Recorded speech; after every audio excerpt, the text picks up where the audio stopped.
नमस्ते ज्योति जी। नमस्ते कंचन जी। सभी के पास आवाज जा रही है क्लियर?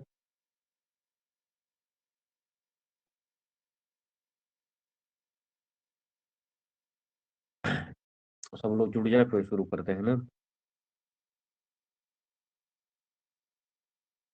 इवनिंग रंजिता जी।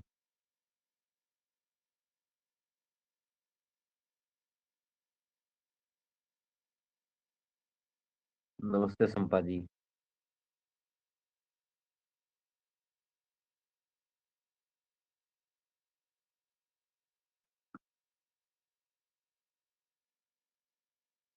हाँ हाँ, बता। विषय देख कर बताऊंगा आपको, ठीक है। एक दो विषय मैसेज किया हूँ लेकिन उसको देख कर बताऊंगा।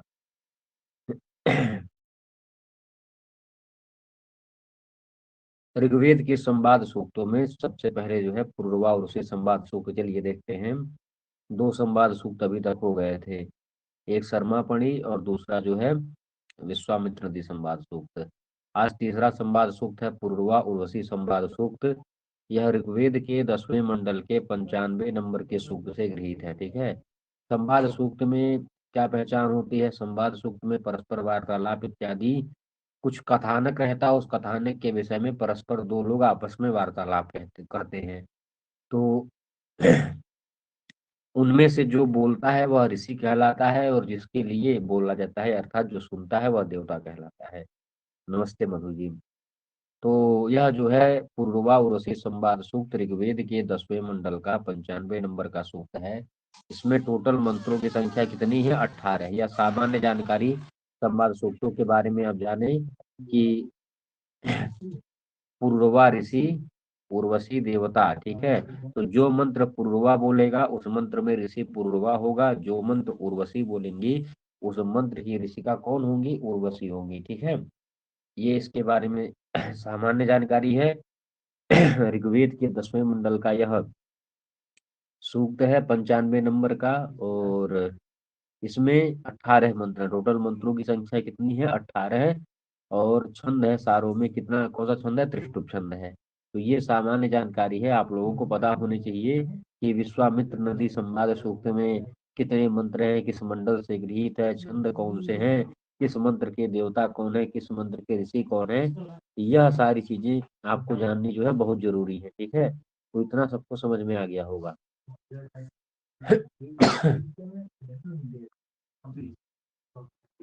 अब उसके बाद चलिए शुरू करते हैं यहाँ पर। पहला मंत्र।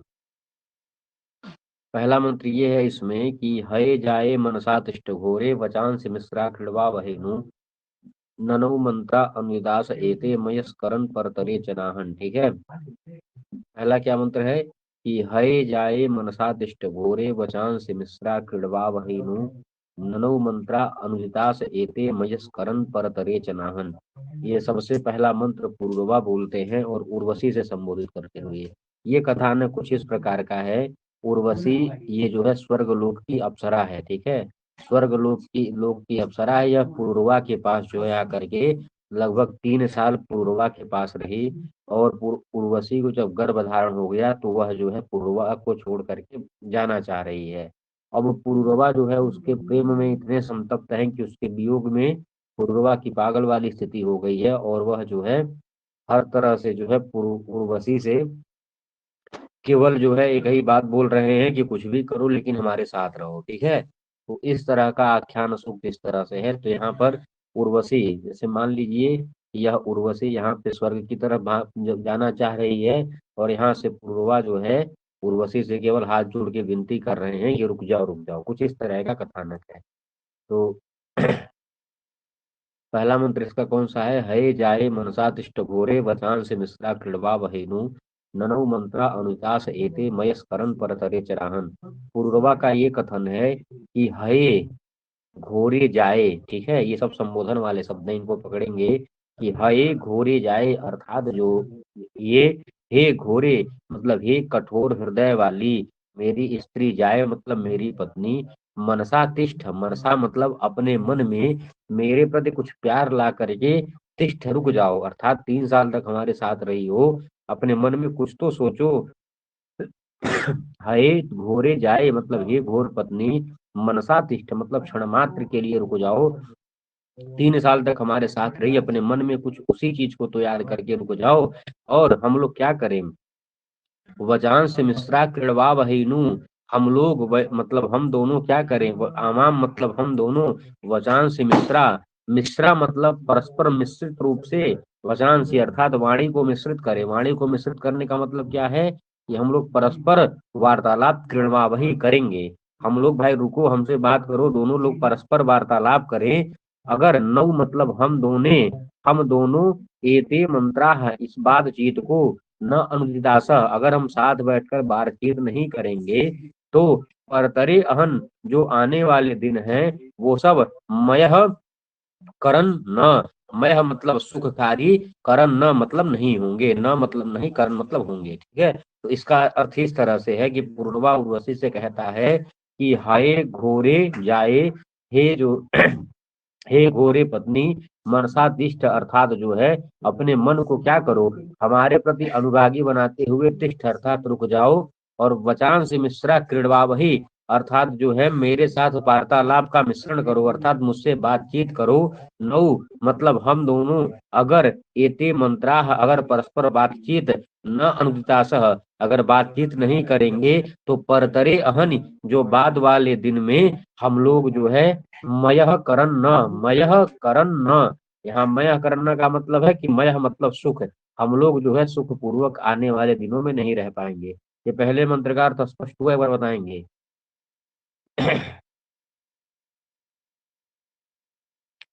यह पहले मंत्र का अर्थ स्पष्ट हुआ सबको? आवाज नहीं आ रही है, किसको नहीं आवाज आ रही है?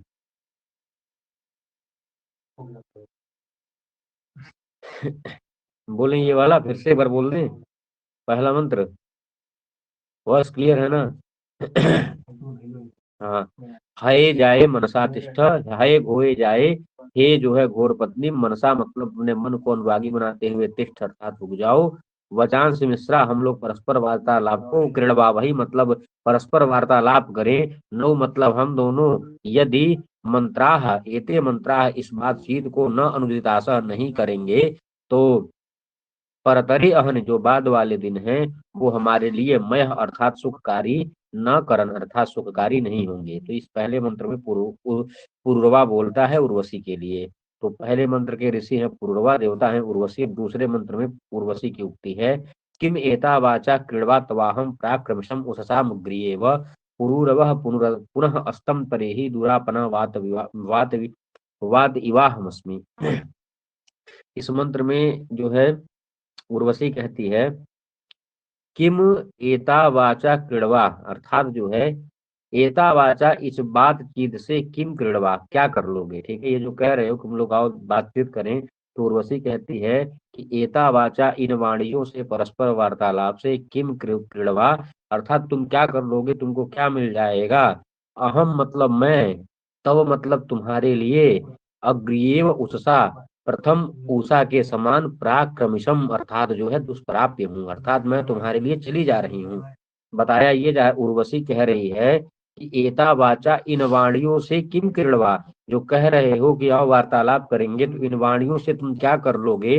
अहम मतलब मैं, तो मतलब तुम्हारे लिए, अग्रियेव उषसा प्रथम उषा के समान, प्राक्रमशम प्रथम उषा के समान दूर जा रही हूँ। जिस तरह से सुबह होती है, उषा काल होता है, फिर सूर्योदय होने लगता है, तो उषा काल बीतने लगती है। और सबसे पहले दिन का प्रारंभिक स्वरूप क्या होता है, प्रथम समय उषा काल ही होता है।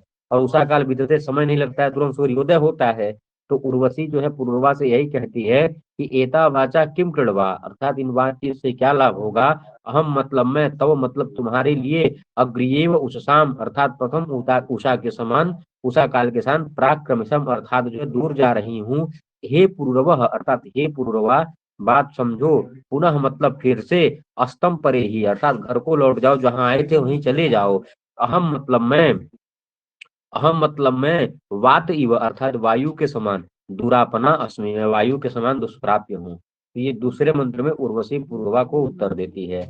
पहले मंत्र में पूर्वा कहते हैं कि है जाए मनसा तिष्ठ, और ये जो है ये कहते हैं क्षण मात्र के लिए रुको, और यह तुरंत कह देती है पुरुरवा पुरस्तम परे ही, भाई भाग जाओ तुम यहाँ से। तो किमेता वाचा कृणवा तवाहम प्राक्रमशम उत्साह पुरूरवः पुनः अस्तम परे ही दुरापना वात विवाहमस्मि। ये अर्थ, ये मंत्र समझ में आया, एक बार बताएंगे? दोनों समझ में आ गया ना कि कौन पुरूरवा का कथन है, कौन उर्वशी का कथन है, और जो है शब्दों का अर्थ बताने का प्रयास कर रहा हूँ, ठीक है। तीसरे मंत्र में देखिए, अब यहाँ पे पुरूरवा क्या कहते हैं। पुरूरवा कुछ अपनी दुर्दशा का वर्णन। अब पहले में रिक्वेस्ट किए तो दूसरे में इतना टेढ़ा जवाब आ गया उर्वशी का कि मैं उषा के समान तुमसे दूर जा रही हूँ, लौट जाओ, दुष्प्राप्य हूँ तुम्हारे लिए। तो चूंकि अब पुरूरवा के दिल में ये है कि पुरूरवा नहीं चाहते हैं उर्वशी जाए, इसलिए जो है अपनी दुर्दशा का वर्णन कर रहे हैं और कहते हैं कि ईशुर न श्रिय ईशुधे रसना गोसा सतसा न रम्हि अवीरे कृतौ वीदवितन्नूरान मायम चिदयंत धूनय। अर्थात जो है पुरुरवा कहते हैं ईशुधेह, अर्थात ईशुधेह किसको कहते हैं? ईशु कहते हैं बाण को। तो ईशव धीयन्ते, जहां पर बाण रखे जाएं उसको कहते हैं उस ईशुधेह, अर्थात जो है जो हमारे तुरीण है, तुरीण में रखा जाता है बाण, तो जो जिसको तुरीण कहते हैं या फिर तर्कस कहते हैं, तो पूर्वा बताते हैं कि सुधेह अर्थात अपने तुरीण से श्रिये, श्रिये अर्थात युद्ध के लिए, ईसु अर्थात बाणों को, न असनाह अर्थात निकाल नहीं पा रहा हूँ। मतलब देखिए, पुरुरवा बाण कब उठाता था? किसी युद्ध में विजय पाने के लिए। तो पुरुरवा कह रहा है कि हमारी तो दुर्गति इस तरह से हो रही है कि मैं श्रीय अर्थात युद्ध में विजय पाने की कामना से भी ईशुधेह अर्थात अपने तुरीण से, ईशु अर्थात बाणों को, न असनाह अर्थात जो है निकाल ही नहीं पा रहा हूँ बाण अपने तुरीण से। और पहले जब देखिए पुरुरवा एक बहुत ही ओजस्वी राजा था, तो पुरुरवा जो है जिस राजा के साथ युद्ध करता था तो उनसे ऐसे बहुत से राजाओं से कई बार भीड़ लड़ जाता था। अब उसकी ऐसी स्थिति हो रही है कि वह बाण तक नहीं उठा पा रहा है, इतना कमजोरी कोरोना के कारण हो गया है। तो बता रहा है कि शतसाह अर्थात जो है, जो मतलब 100 लोगों के साथ ही एक बार में युद्ध करके, हजारों हजार, मतलब 100 शब्द यहाँ पे अपरिमित संख्या का द्योतक है, जहां वह युद्ध करके शतसाह गोसाह अर्थात सैकड़ों गायों को जीत करके लाता था। रम्ही कहते हैं तीव्रता को, रंगी कहते हैं। वह इतना तीव्र अर्थात वेगवान वाला, वेग वाला देव मतलब राजा था कि उसको किसी को जीतते, किसी शत्रु को जीतते उसको समय नहीं लगता था।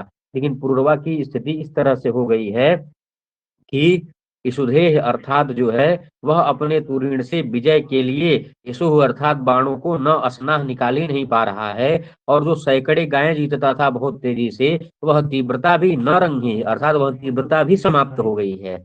वह तीव्रता भी, मैं युद्ध जीत करके असीमित जो गायें, मतलब जो शत्रु को जीतता था तो शत्रु का धन जो जीतता है उसका हो जाता है, तो वह तीव्रता भी समाप्त हो गई है।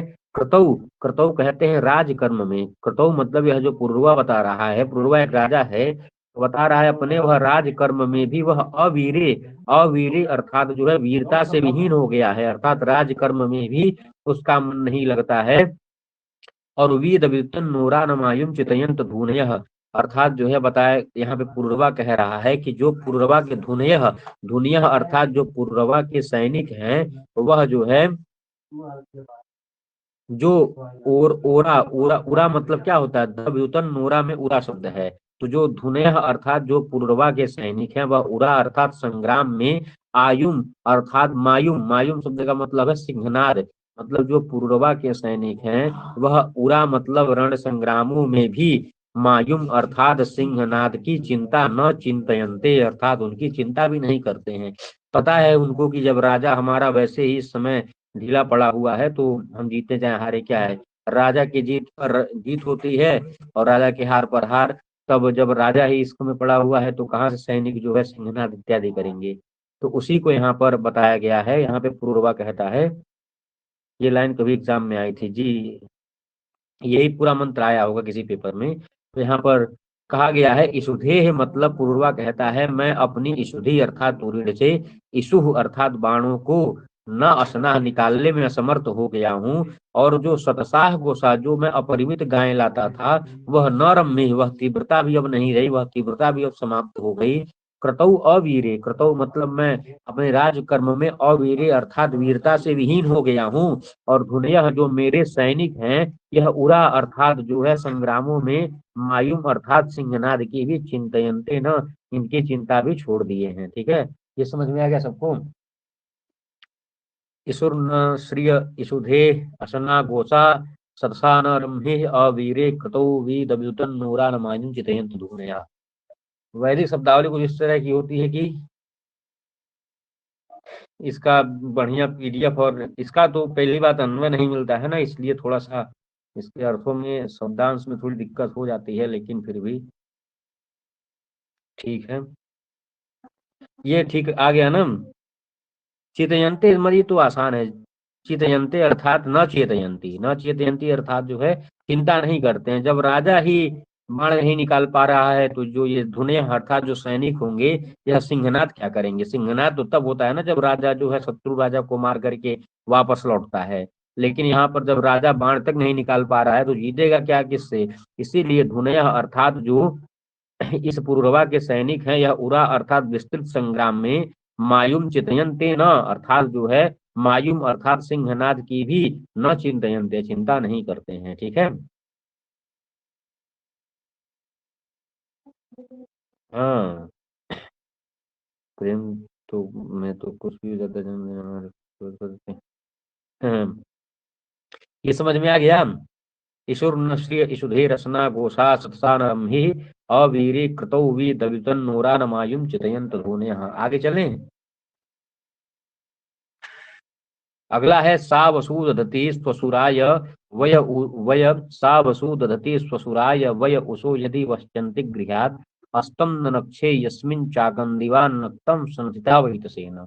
अब इस मंत्र में जो है उर्वशी मतलब जब इस तरह की बात, पहले मंत्र में क्या हुआ कि पुरुरवा कहता है रुको, दूसरे मंत्र में उर्वशी कहती है मैं वायु के समान दुष्प्राप्य हूँ, तीसरे मंत्र में जो है पुरुरवा कहता है कि मैं बाण नहीं निकाल पा रहा हूँ, राजकर्म से विमुख हो गया हूँ, और मैं युद्ध में जीत भी नहीं सकता, मेरे सैनिक सिंहनाद करना छोड़ दिए हैं। तो इन सब बातों को सुन करके उर्वशी इरिटेट थोड़ी सी हो जाती है, और क्या कहती है कि सा वसु, अब वो है ना, जैसे एक होता है ना कि जब दो लोग आपस में वार्तालाप करते हैं तो मान लीजिए ये कुछ और कह रहा है, ये कुछ और कह रहा है, तो इसको लगता है कि हमारी बात ये नहीं समझ रहा है, तो उर्वशी कह रही है कि मत सोचती है कि हम इतना समझा रहे हैं या समझ में नहीं रहा है, तो ये कुछ लोग नहीं सामने बैठेंगे तो अपने मन में बात मुंह से ऐसे बोलने लगेंगे किसी को और लक्ष्य बना करके। तो उर्वशी जो है यहाँ पर थोड़ा सा चिढ़ करके उषा को लक्ष्य बना करके, अर्थात जो है ऐसे नहीं सब कहते कि हे भगवान इसको क्या हो गया है, तो उसको उर्वशी कुछ इस तरह का माहौल बना करके कह रही है कि सा वसु दधति स्वसुराय वय उषो यदि वश्यन्ति गृहात् अस्तम नक्षे यस्मिन् चाकंदीवा नक्तम संहिता वैदसेना।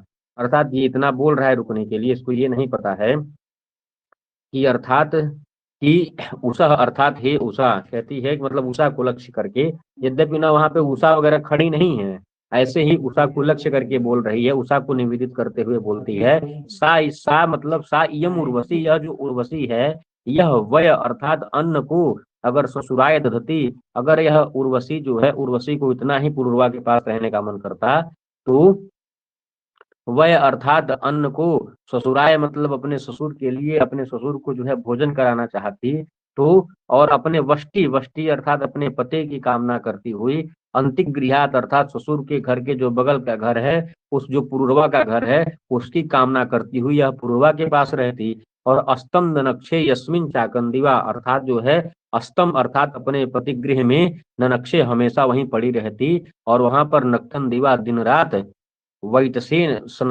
दिन नक्तन दिवा मतलब क्या होता है, रात और दिन जो है वैतसेन संहिता अर्थात अपने पति के पास रह करके वहां सुख भोगती। इस तरह से उर्वशी मतलब जताना चाह रही है कि अगर उर्वशी का इतना ही मन रहता पुरुरवा के पास रहने का, तो वह जो है अपने ससुर को भोजन कराने के बहाने से वष्टि अर्थात पति की कामना करती हुई अंतिगृहात पुरुरवा के घर ही रहती, और अस्तम नक्शे अपने पति के घर में वह दिन रात पड़ी रहती, और नक्तन दिवा दिन रात जो है अपने स्वामी के साथ वहां पर रमण सुख भोगती। ठीक है।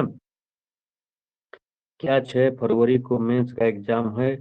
बिकॉज मेरे यहाँ 10 फरवरी को फर्स्ट स्टेप का इलेक्शन है, कुछ आइडिया दीजिए।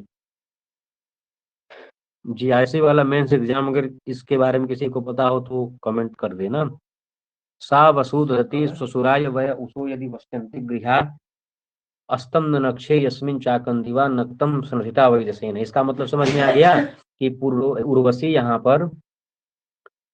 यहाँ पर ऐसे ही उषा को लक्ष्य करके ये बात बोल रही है कि अगर यह उर्वशी इतना ही उसका मन रहता कि पुरुरवा के पास रहने का, तो वह जाति ससुर को भोजन कराने के बहाने से किसी के घर में रहती और नक्तन दिवा दिन रात जो अपने स्वामी के साथ रहती। ठीक है, सुझाव जीतने का आइडिया। अब उसके बाद आगे चलते हैं। गृहे स्म माहना स्नथयो वैतसेनोत स्म मे व्यत्यय प्रणासी पुरूरवोनु पुरूरवोनुतकेतमायम राजा में वीर तन्वस्तदासी। अब इसके बाद यहाँ पे उर्वशी फिर से कह रही है कि पूर्वा को समझा रही है। इसमें तो वह मतलब अपने सर पे हाथ रखते उषा को निवेदित करती हुई कि मतलब समझाना चाहिए कि तुमको इतना भी नहीं समझ में आ रहा, मैं तुम्हारे साथ नहीं रहती। अगर तुम्हारे पास रहना ही होता तो तुम्हारे पास हजार बहाने थे रहने के। तुम्हारे ससुर के भोजन कराने के बहाने से ही मैं तुम्हारे पास रह लेती हूँ। उसके बाद सीधा उर्वशी कहती है पूर्वा से कि त्रिस्ममाहना स्नथयो वैतसेन उत स्म में व्यत्यय प्रीणाति पुरूरवो नुतुकेतमायम राजा में वीर तन्वस्तदासी। अर्थात जो है कहती है कि माँ, देखिए माहना में माँ एक शब्द है, माँ मतलब मैं, कहती है पूर्वसी पूर्वा से, हे पूर्वा माँ मतलब मैं अहना मतलब दिन में, त्रिस्म अर्थात दिन में, त्रि अर्थात 3 बार, वैतसेन स्नथय स्म अर्थात जो है मैं दिन में 3 बार तुमसे क्या होती थी, प्रताड़ित होती थी। अर्थात दिन भर में 3 बार पुरवा से दंडित होती थी। ठीक है, रमण सुख भोगती थी। तो उस बात को इस तरह से कह रही है कि माँ मतलब मैं, ठीक है, माँ मतलब मैं, अहन मतलब दिन में, त्रिह मतलब 3 बार, स्नथय मतलब जो है वैदसेन मतलब दंड के द्वारा, स्नथय स्म अर्थात प्रताड़ित होती थी। और क्या कह रही है, मैं मतलब मुझको, अब व्यत्यय मतलब तुम्हारे किसी भी सपत्नी से, पीड़ासीना अर्थात जो है कोई भी प्रतिस्पर्धा नहीं थी, मतलब कोई भी ईर्ष्या नहीं थी। यहाँ पे ऊपर की बात को समझेंगे थोड़ा सा। यहाँ पे कह रही है कि अगर तुम्हारे पास इतना ही रमण सुख में हमको मजा आता तो हम तुम्हारे पास कहीं ना कहीं तो तुम्हारे पास ही रहते कुछ ना कुछ बहाना करके। लेकिन अब यहाँ पे कहती है कि तुम मुझे दंड देते थे, इसका मतलब ये है कि इसको रमण सुख में अच्छा नहीं लगता था। तो इसीलिए कह रही है कि माँ मतलब मुझको, अहना मतलब दिन में, त्रि मतलब 3 बार तुम, वैदसेन स्नथया स्म अर्थात दंड से प्रताड़ित करते थे, और अव्यत्यय अर्थात तुम्हारी किसी भी सपत्नी से, मैं मतलब मुझको, कोई भी अप्रीड़ासी स्म अर्थात जो है कोई भी प्रीड़ासी अर्थात प्रतिस्पर्धा न स्म नहीं थी। पूर्व, हे पूर्व एक बार जान लो कि ते के तमायम में राजा अर्थात जो है कि मैं तुम्हारे घर पर आई थी और तुम ही हमारे एक राजा थे। राजा में वीर तन्व दासी, मैं मतलब मेरे वीर राजा, मेरे जो है मैं तनवह अर्थात जो है मेरे शरीर के, तुम ही एक वीर राजा थे, आशी ही अर्थात थे। ठीक है, मेरे शरीर के अर्थात मुझे, मेरे अंदर सारे सुखों का संधान करने वाले तुम ही थे। मैं तुम्हारे ही पास आई थी, तुम्हारे लिए ही आई थी। मैं मतलब मेरे तुम ही वीर राजा, तनवह तद आशी अर्थात मेरे तनु मेरे शरीर के तुम ही एकमात्र वीर राजा थे। ठीक है, तो माँ मतलब मैं दिन में तुमको 3 बार पुरुष के दंड से प्रताड़ित होती थी, पुरुष दंड से प्रताड़ित होती थी। अब व्यत्यय मतलब तुम्हारी किसी भी सपत्नी से, मैं मतलब मुझको, प्रयासी नस्म मतलब प्रतिस्पर्धा नहीं थी। हे पुरुरवा ते केतमायम राजा अर्थात जो है मैं तुम्हारे घर पर आई थी, और मैं मतलब मेरे, मैं तनवह मेरे शरीर के, तत् मतलब तुम्ही एक वीर राजा आसी, तुम्ही एक वीर राजा थे। या इसका मतलब समझ में आ गया सबको। त्रिस्मान स्नथयो वैतसेनो तस्म में व्यत्यय क्रीड़ासी पुरूरवो अनुतिकेतमायम राजा में वीर तनुस्तदासी ही। एक तरफ बोल रही है मैं प्रताड़ित, एक तरफ बोल रही तुम राजा हो। हाँ सर, फर्स्ट लाइन ठीक है। माँ मतलब जो है बताया जा रहा है, माँ मतलब मैं, अहना मतलब दिन में, त्रिह मतलब 3 बार, वैदसेन मतलब दंड के द्वारा, स्नथया स्म अर्थात प्रताड़ित होती थी। ठीक है, समझ में आया ये। माँ मतलब मैं, अहना मतलब दिन में, त्रिह मतलब 3 बार, वैदसेन मतलब दंड के द्वारा, स्नथया स्म अर्थात प्रताड़ित होती थी। और अव्यत्यय अर्थात तुम्हारे किसी भी, व्यत्यय मतलब तुम्हारे भी किसी भी सपत्नी, व्यत्यय मतलब होता है सपत्नी, तुम्हारे किसी भी सपत्नी से, मैं मतलब मुझको, अप्रीड़ासीस्म अर्थात किसी भी पत्नी से तुम्हारे किसी कोई प्रतिस्पर्धा नहीं थी, कोई जो है क्या नहीं था, कोई ईर्ष्या नहीं था। ठीक है, इसमें यह बताती है। अब अगले मंत्र को देखते हैं कि चूंकि यहाँ पर जो है संस्कारी सुख से विराग हो गया, हाँ सांसारिक सुख से विराग हो गया है। अब उसके बाद अगले मंत्र में देखते हैं कि अब देखिए यहाँ पर एक सपत्नी शब्द की बात आ गई। तो पूर्वा कुछ अपने सफाई दे रहे हैं और क्या कहते हैं कि या सुजूर्णी ही, मतलब जो तुम ये कह रही हो कि तुम्हारे सपत्नी से कोई स्पर्धा नहीं थी, तो हमारी मुझे भी तुम्हारे अलावा मोदी, क्योंकि पूर्वा एक राजा है, उर्वशी के अलावा भी और उसकी अन्य पत्नियां हैं। तो पूर्वा भी, जब उर्वशी ये कह दी कि मैं तुम्हारे पास अपनी इच्छा से आई थी, तुम्हारे किसी सपत्नी से मुझे कोई ईर्ष्या नहीं थी, तो पूर्वा बता रहा है कि अच्छा ठीक है, मेरी भले ही अन्य पत्नियां थी, लेकिन मैं तुम्हें ही चाहता था। तो इस बात को इसमें इस लाइन में जो है पूर्वा बताना चाह रहा है कि या सुजूर्णे श्रेणी सुम्न आपिर हृदय चक्षुर्न ग्रंथिनी चरणयो ता अंजयो अरुणयो शस्त्रु ये गावो न धेनवो अनवंत। अर्थात जो है पूर्वा अब यहाँ पे कह रहा है कि कुछ जो है उसका नाम, कुछ अप्सराओं का नाम ले रहा है कि सुजूर्णी ही, सुजूर्णी श्रेणी सुम्न आपी हृदय चक्षु ग्रंथिनी और चरण्यु इत्यादि जो नाम की अप्सराएं हैं, वह जो है, यह जो है सुजूर्णी श्रेणी सुम्न आपी हृदय चक्षु ग्रंथिनी और चरण्यु, इस नाम की जो भी अप्सराएं हैं, यह जो महिलाएं थी, यह जो अप्सराएं थी, वह जो है यहाँ पर अंजयो अरुणयो न ससुरु, अंजय अर्थात मतलब काजल वगैरह, अरुणयो मतलब लालिमा इत्यादि, मतलब सज धज के, न ससुरु अर्थात नहीं रहती थी। अर्थात बताया, पूर्वा बता रहा है कि जो तुम कह रही हो सपत्नियों से तुम्हारे कोई प्रतिस्पर्धा नहीं थी, तो मेरी शपथ, कह रहा है पूर्वा, उस सपत्नियों की बुराई कर रहा है कि जो सुजूर्णी श्रेणी सुन आप हृदय चक्षु ग्रंथिनी चरण्यु इत्यादि जो महिलाएं थीं, वह सब तस्रु मतलब पहले की तरह, अंजय मतलब सलाख, अंजय मतलब क्या है, जो कई आभूषण से युक्त होकर के, अरुणय मतलब सज धज करके, न ससुरु अर्थात नहीं रहती थी, वे श्रिये गावो न धेनवो अनवंत, अर्थात वो तो मुझसे इसी तरह दूर भागती थी, इसी तरह से मुझसे जो है घर में नहीं आती थी, जैसे श्रिये, श्रिये अर्थात जो है गौशाला को अनुलक्षित करके, जो गायें होती हैं गौशाला को लक्षित करके, गावह न अर्थात गावह इव, श्रिय अर्थात गौशाला को लक्षित करते हुए, गावह न मतलब गायों के समान, धेनवो अनवंता मतलब जो है श्रिये धेनव मतलब गायों को, श्रिये गावह अर्थात गौशाला को अनुलक्षित करते हुए, धेनवह न मतलब गायों के समान, अनवंता वो हमारे घर में नहीं आती थी, वह जो है दूर से ही शब्द करती हुई चली जाती थी। ठीक है, इस तरह से इसमें यह बताया गया है कि जिस तरह से श्रिय अर्थात गौशाला को लक्षित करते हुए धेनव हनुमंत गायें शब्द करती हैं, उसी तरह से वे महिलाएं शब्द करते हुए मेरे घर में नहीं आती थी। तो या मतलब जिस तरह से सुजूर्णी श्रेणी सुम्न आप हृदय चक्षु ग्रंथिनी और चरण्यु इत्यादि जो अप्सराएं थी, वह यहाँ पर न ससुर मतलब पहले की तरह नहीं आती हैं, अर्थात मलिन वेश में आती हैं। पहले कैसी रहती थी, तो पहले अंजय अर्थात जो है अच्छी तरह से तैयार होकर के, अरुणय अर्थात लालिमा से युक्त होकर के आती थी, लेकिन आजकल जो है मलिन वेश में आती हैं। और कैसे शब्द करती हैं, तो जैसे श्रिय गावह इव अर्थात जैसे गौशाला में जाती हुई धेनवह इव, जैसे गायें शब्द करती हैं, उस तरह से शब्द करती हुई वे मेरे घर में न अनवंता नहीं आती हैं। ठीक है, ये समझ में आ गया। ऐसा पूर्वा कहता है कि वह न तो आते न मैं उनका हालचाल लेने जाता हूँ। तो ऐसा मत सोचना कि तुम चली जाओगी तो हम किसी अपनी सब तुम दूसरी पत्नी में खुश हो जाएंगे। तो या सुजोड़ी श्रेणी सुम्न आपुर हृदय चक्षुर्न ग्रंथिनी चरण्यु ता अंजयो अरुणयो न शस्त्रु ये गावो न धीनमो अनवंत। ये समझ में आ गया। अब अगला मंत्र देखते हैं। अगले मंत्र में जो है उर्वशी कहती है समस्मिन जायमान आशतग्ना उतेम वर्धन नद्य सगोरता महे यत्वा पूर्वोरणायान आवर्धयन दस्यु हत्याय देवा।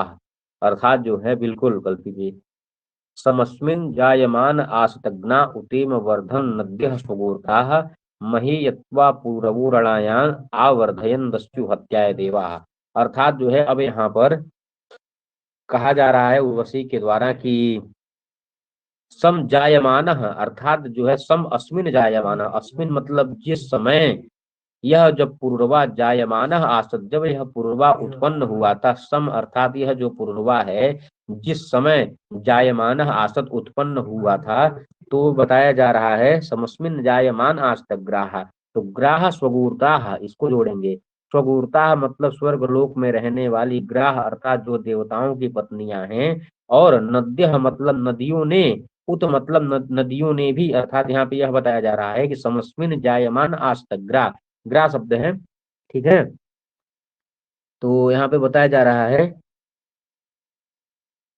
हाँ, ग्ना है, ग्ना ठीक है। समस्मिन जायमान आस्तग्ना, अर्थात जो है जिस समय यह पूर्वा उत्पन्न हुआ था, तो स्वगुरता ग्ना अर्थात जो है जो स्वर्ग लोक के देवताओं की पत्नियां हैं, उत मतलब और भी, नद्य मतलब जो अन्य नदियां हैं, उस पूर्वा को अवर्धन अर्थात बढ़ाया था, पूर्वा को बढ़ने की कामना से, अर्थात पूर्वा को आशीर्वाद देती, अर्थात समस्मिन जायमान आस्तग्रा, जब यह पूर्वा उत्पन्न हुआ था, तो स्वगुरथा गणा मतलब, स्वगुरता मतलब स्वर्ग में रहने वाली, गणा मतलब जो देवताओं की पत्नियां होती हैं, और नद्य मतलब जो नदियां होती हैं, ये इन दोनों ने अवर्धन मतलब पूर्वा के बढ़ने की कामना की थी। और महे यत्वा पूर्वो रणायन आवर्धयन दस्यु हत्याए देवा, मतलब देवताओं ने भी पूर्व मतलब पूर्वा के लिए, पूर्वा को दस्यु हत्याए, दस्युओं को मारने के लिए, महे मतलब रण संग्राम में, रणायाम मतलब रण संग्राम में, दस्यु को पूर्वा मारे, ऐसा सोच करके देवताओं ने भी आवर्धन अर्थात पूर्वा को बढ़ाया था, ठीक है। तो बढ़ाने का मतलब पूर्वा की स्तुति, या फिर पूर्वा के प्रति जो है आशीर्वाद की कामना इत्यादि। तो उर्वशी ऐसा कह रही है कि बताओ तुमको जो है नदियां और देवताओं की पत्नियां और देवता किस काम के निमित्त तुम्हारी संवर्धन की संवर्धना किए हैं, और तुम यहाँ पृथ्वी पर लेट करके इश्कबाजी कर रहे हो, इस तरह का कुछ सिखाना चाह रही है कि जिस समय पूर्वा उत्पन्न हुआ था, तो स्वगुरता अग्ना स्वर्गलोक की देवताओं की पत्नियां और नदियों ने तुमको बढ़ाया था, और जो है देवाह मतलब देवताओं ने दस्यु हत्याएं, दस्युओं को, रणायान मतलब रण संग्रामों में दस्युओं को मारने के लिए, महे मतलब बहुत जोर से तुम्हारी, तुमको आवर्धन अर्थात तुम्हारी स्तुति या तुमको बढ़ाया गया था। तो तुम ये सारी चीजें ये सब मत करो यहाँ पर, ठीक है। ये समझ में आ गया।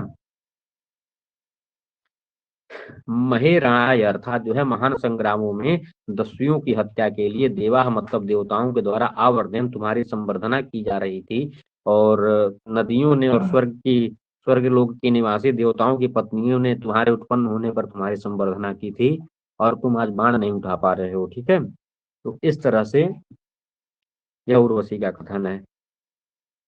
और उर्वशी एक बात और कह रही है कि कह रही है कि मतलब इस अब इस मंत्र में ये दिखाना चाह रही है ना कि देखो एक तरफ तुम्हारी कितनी तारीफ हो रही थी, और दूसरी बात ये है कि तुमको संवर्धना, तुमको किसी और काम के लिए बुलाया गया, जब तुम कोई और काम करोगे तो वह तुम्हारा सफल नहीं होगा, उस चीज को इस मंत्र में बताती है। कहती है कि सचा यदासु जहतीसु सदा, सचा यदासु जहति स्वत्कम मानुषीसु मानुषो निषेवे, अपस्म मत तरसंति न भुज्यु ता अत्र सन्नत स्पृशो ना स्वाहा, अर्थात जो है सच, और भी एक बात जान लो, यत मतलब जब। अच्छा यहाँ पे एक चीज और देखिए पूर्व से सिखाना चाह रही है कि पहले मंत्र में ये बोली कि तुम जो है किसी दूसरे काम के लिए अवतरित हुए हो, और इस मंत्र में ऐसा सिखाएगी कि अब जो तुम्हारा लक्ष्य है उसको छोड़कर कुछ करोगे तो उस चीज को नहीं पाओगे। तो किस तरह से, तो बता रही है सच और भी, यत मतलब जब तुम क्या किए थे, मानुषो अर्थात जो है मानुषो निषेवे, जब तुम मनुष्य रूप में आकर के अमानुषीसु अर्थात जो अमानुषीसु जो मनुष्य नहीं है, मतलब अप्सराओं के पीछे तुम भागे थे, तो वह अतकम जो अप्सराएं थी, अतकम मतलब अपने स्वस्वरूपम अपने वास्तविक स्वरूप को जहतीसु छोड़ करके तुम्हारे सामने से भाग गई थी। मतलब कि एक बार और ये अप्सराओं के पीछे पड़े थे, और अप्सराएं इनके पास नहीं रहती हैं, अर्थात जो है ये अप्सराओं के साथ जो है पूर्वा का सेटिंग नहीं बैठ पा रहा है, इसलिए क्योंकि काम तुम्हारा दूसरा है, तुम तो दस्यु की हत्या के लिए आए हो, और तुम जो है जब यहाँ पर अप्सराओं से मिलने का काम करोगे तो तुमको वो चीजें कहाँ से मिलेंगी। तो इस चीज को बताई जा रही है कि सच और भी यत मतलब जब तुम मानुष निषेवी अर्थात मनुष्य का रूप धारण करते हुए अमानुषीसु जो अप्सराएं हैं उनके पास गए, तो वह अतकम, अतकम का क्या मतलब है, अपने वास्तविक स्वरूप को जहतीसु छोड़ते हुए वह तुम्हारे पास चली, जैसे भाग गई। किस तरह से, अपस्म मत तरसंती न भुज्यु, जैसे तरसंती, तरस एक प्रकार का, तरसन एक प्रकार का वो मृग होता है, तो तरसंती अर्थात मृगी, मृगी जिस तरह से अप अर्थात बहेलिए के डर से जो है क्या होती है, मत तरसंती अर्थात जो है तरसंती अर्थात जो है कि जो मृगी होती है वह मत अर्थात बहेलिए के डर से अपस्मा अर्थात भाग जाती है।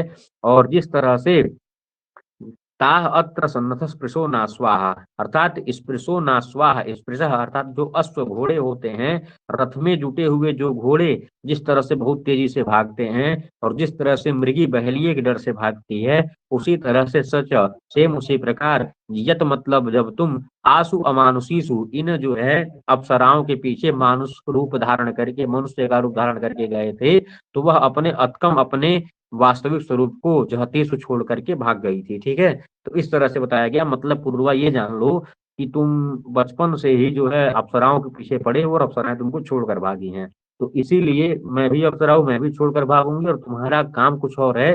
तुम दस्यु की हत्या के लिए आए हो, अप्सरा को मनाने जुनाने नहीं आए हो। तो इससे यही संदेश निकला ना कि तुमको एक बार और भी अप्सराएं तुमसे दूर भागती थी और आज भी भागी रही हैं। तो सचा यदासु जहति स्वत्कम मानुषीसु मानुषो निषेवे अपस्म मत तरसंति न भुज्य होता अत्र सन्नथ स्पृशो न स्वाहा जन्म कुंडली। जी बिल्कुल, तो ये अर्थ पता चल गया ना। सचा यदासु जहति स्वत्कम मानुषी सुमानुषो निषेवे अपस्म मत तरसंति न भुज्य होता अत्र सन्नथ स्पृशो न स्वाहा। ठीक है, अब अगले मंत्र में देखिए। अब देखिए अभी एक बार और जन्म कुंडली दिखा रही है कि यदा सुमर्तो अमृता सुनिष्पिकम क्षोणी भी क्रतुभिर न प्रिंगते ता आतयो न तन्वः सुम्बत स्वा अस्वासो न क्रीडयो दंदसाना। अर्थात जो है यहाँ पर यह बताई जा रही है, यत मतलब जब आसु अमृतासु इन अमृतासु मतलब अमृत लोक में रहने वाली, अमृता जो स्त्रीत्व वाचक प्रयोग है तो इसका मतलब अप्सराएं होगा। यत मतलब और एक बात और भी है, यत मतलब जब आसु अमृतासु इन स्वर्गलोक की अप्सराओं के लिए इन स्वर्गलोक की अप्सराओं को मरतः अर्थात मनुष्य धर्मा होकर के पूर्वा इनसे जो है निष्प्रिकम इनको स्पर्श करने के बहाने छोड़े भी इनसे बातचीत करने के बहाने क्रतुही अर्थात कोई कर्म संपादन क्रिया तो न प्रिंगते अर्थात जो है वे अप्सराएं इनसे बातचीत नहीं की और भाग गई। फिर से देखिए, यत मतलब जब आसु अमृतासु अर्थात इन अप्सराओं से मरतः या जो मरण धर्मा या मनुष्य यह जो मनुष्य लोक में रहने वाला जो पूर्वा है, यह निष्प्रिकम बाद निष्प्रिशम अर्थात स्पर्श करने की इच्छा करता हुआ छोड़े भी अर्थात बातचीत करने की इच्छा करता हुआ क्रतुही अर्थात कोई कर्म संपादन मतलब सोचा कि बात कर लेंगे छू लेंगे, तो ऐसी स्थिति में कुछ संपर्क करना चाहा तो न प्रेमते अर्थात वह उनसे वह क्या की संपर्क नहीं की पूर्वा से। ता आतय न तन्व सुम्बत अर्थात जो है वह अपने जो है वास्तविक स्वरूप को प्रकाशित ही नहीं की। अर्थात जो है ताह मतलब ये सारी अप्सराएं वह क्या कि स्वाह तन्वह अपने वास्तविक स्वरूप को न सुंभत अर्थात प्रकाशित ही नहीं की। जिस तरह से अश्वासो न क्रीड़योदम दशाना, जैसे क्रीड़या मतलब जो क्रीड़ाशील घोड़ा होता है वह क्या करता है, वह क्रीड़ाशील घोड़ा कुछ अपना आप जब दूर रहेंगे तो खड़ा रहेगा, जैसे ही आप नजदीक जाएंगे तो भाग जाएगा। उस क्रीड़ाशील अश्व की ही तरह भाग गई थी। यद मतलब जब आसु मृतासु इन दिव्य लोक वासिनी अप्सराओं की ओर जब यह मर्तः अर्थात मर्त्य मृत्यु लोक के यह पूर्वा यह आसु अमृतासु इन अप्सराओं की तरफ बढ़े किस क्या करने के लिए, निष्प्रिकम अर्थात जो है इनको स्पर्श करने के लिए, क्षोण भी मतलब बातचीत करने के लिए, इस तरह का कर्तव्य कोई भी कर्म संपादित करने के लिए बढ़े तो न प्रिंगते वह इनके संपर्क में नहीं आई। ताह मतलब वे सारे स्वाह तन्वह अपने शरीर को उसी तरह से न सुंबत नहीं प्रकाशित होने दी जिस तरह से अश्वास जैसे क्रीड़ा अश्वास न जिस तरह से क्रीडाशील घोड़ा होता है वह मतलब जब उसके दूर रहेंगे तो रुका रहेगा, जैसे ही नजदीक जाएंगे भाग जाएगा। उसी तरह से भी अप्सराएं भी भाग गई। ठीक है, ये समझ में आ गया। यदा सुमर्तो अमृता सुनिस्पृकम क्षोणे भी क्रतुभिर न प्रिंगते ता आतयो न तन्वा सुमत स्वा अस्वासो न क्रीड़यो दंदसाना। ठीक है, समझ में आ रहा है ना। थोड़ा सा अर्थ इसका अन्वय वगैरह किसी पुस्तक में नहीं उतना समझ में आता है, लेकिन ठीक है, इतना काम भर का बहुत है। संवाद सूक्तों से शब्दों का अर्थ नहीं पूछा जाता है, सिर्फ आपसे यही पूछा जाता है कि किस मंत्र के देवता कौन है, कौन सा मंत्र, इस मंत्र के ऋषि कौन है, देवता कौन है, जैसे इतना ही आ जाएगा। ये आवर्धन दस्यु हत्याय देवा इस मंत्र के ऋषि देवता कौन है, या फिर जो है त्रिस्व मानस नतयो वैतसेनो तम व्यक्ति प्रणासी, इस पूरे मंत्रांश के ऋषि या देवता कौन है। तो आपको अगर अर्थ पता रहेगा तो आप समझ जाएंगे। दूसरी यूनिट के सूक्त बहुत हैं अर्थ पूछने के लिए। हाँ बिल्कुल, वही तो दूसरी यूनिट के अर्थ ही अर्थ है। और दूसरी यूनिट के तो अर्थ इस तरह से कराऊंगा कि पूरा अग्नि सूक्त मान लीजिए 9 मंत्र पढ़े तो पीछे एक पीडीएफ बना करके पीछे सारे जितने भी शब्दांश है ना सब दे दूंगा वहीं पर, कि एक बार आपको रिवीजन करने में आसानी हो, सब जो है वहां पे रटवा देंगे। ठीक है। अगला है कि विद्युन न या पतंति द विद्युतोद्भरंति में अब क्या कामयानी। अब यहाँ पे पूर्वा बोल रहा है, क्या कहता है कि विद्युन्न या पतन्ति द विद्युतोद्भरन्ति में अप्याकाम्यानि जनिष्ठो अपो नर्यः सुजातः प्रोर्वशी तृत दुर्गमायु। अर्थात अब यहाँ पे पूर्वा कुछ कहना चाह रहा है। पूर्वा क्या कह रहा है कि विद्युत न अर्थात विद्युत के समान, या मतलब यह जो उर्वशी है यह विद्युत के समान। विद्युत जो है आकाश में चमकता हुआ पृथ्वी पर आता है ना, तो वही बताया जा रहा है। पूर्वा कह रहा है विद्युन्न या पतंती, मतलब विद्युत की ही तरह है, बिल्कुल पतनशील है। विद्युत भी नीचे की तरफ आया है, पूर्वा भी स्वर्ग से नीचे की ही तरफ आई है, तो बिल्कुल विद्युत के समान यह पतंती अर्थात जो है यह अंतरिक्ष के विद्युत के समान यह जो है नीचे गिरती हुई यह बहुत ही आभामयी है। मैं मतलब मेरे अप्या काम्यानी जो सारे संपूर्ण कामनाओं को भरंती अर्थात पूरी पूर्ण करने वाली यही उर्वशी है। पूर्वा कहता है विद्युत न या पतंती, मतलब विद्युत के समान सुशोभित होती हुई, विद्युत के समान द विद्युतोत मतलब जो है विद्युत न या पतंती द विद्युतोद अर्थात जो है विद्युत के समान चमकती हुई, मैं मतलब मेरे अप्या काम्यानि मेरे संपूर्ण कामनाओं को भरंती अर्थात परिपूर्ण करने वाली यही उर्वशी है।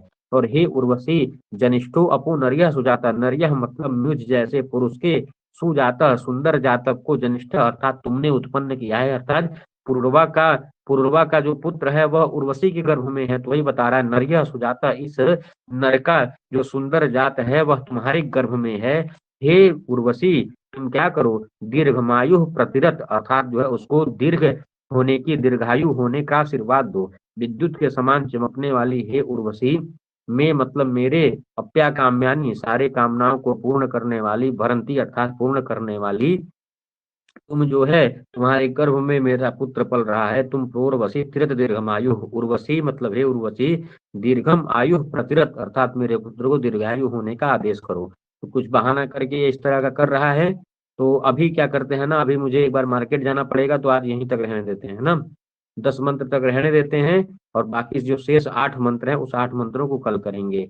हमारी पेड क्लासेस शुरू हो गई हैं और उसमें 3 महीने का टोटल कोर्स है, और जो भी लोग उसको पेड क्लास को लेना चाहते हैं वो लोग ले लें। पर मंथ 700 रुपए के हिसाब से 3 महीने का 2100 है। जो भी टॉपिक पढ़ाया जा रहा है उस टॉपिक को शाम को 50 प्रश्नों का टेस्ट हो रहा है। ठीक है। तो जो भी लोग जुड़ना चाहते हैं, जो भी लोग इच्छुक हैं, वो लोग जरूर से जरूर जुड़ जाएं। ठीक है। 3 महीने में टोटल संपूर्ण यूनिट कंप्लीट करवा करके प्रतिदिन टेस्ट के साथ आपका सारा थ्योरी हो या फिर कोई भी सब्जेक्ट पूरे संस्कृत यूनिट की कोई भी यूनिट हो, वह सारी चीजें आपकी क्लियर हो जाएंगे प्रश्नों के माध्यम से और सारी चीजों के माध्यम से। तो जो भी लोग जुड़ना चाहते हैं उसमें जुड़े, और जो लोग जुड़ चुके हैं वो लोग अन्य लोगों को भी बताएं। ठीक है। 700 पर मंथ भी पेमेंट कर सकते हैं, एक बार भी कर सकते हैं। जी बिल्कुल, धन्यवाद सभी को। और फिर कल 5 बजे इसी समय मिलते हैं फ्री क्लास में, और बाकी जो पूर्वा उर्वशी का अवशिष्ट मंत्रांश है वह सारी चीजें मिलेंगी। और उसका पीडीएफ भी वगैरह पेड क्लास का जो है अलग ग्रुप भी बना है, जिसमें जितना भी पीडीएफ पढ़ाया जाएगा उसको सीरियल वाइज वहां पर यूनिट वाइज डाला जा रहा है। ठीक है। धन्यवाद सभी को। कल 5 बजे मिलते हैं और 7 बजे टेस्ट अपलोड करूंगा। हम्म, अभी 7 बजे जो पेड में पढ़ाएगा उसका टेस्ट होगा। धन्यवाद।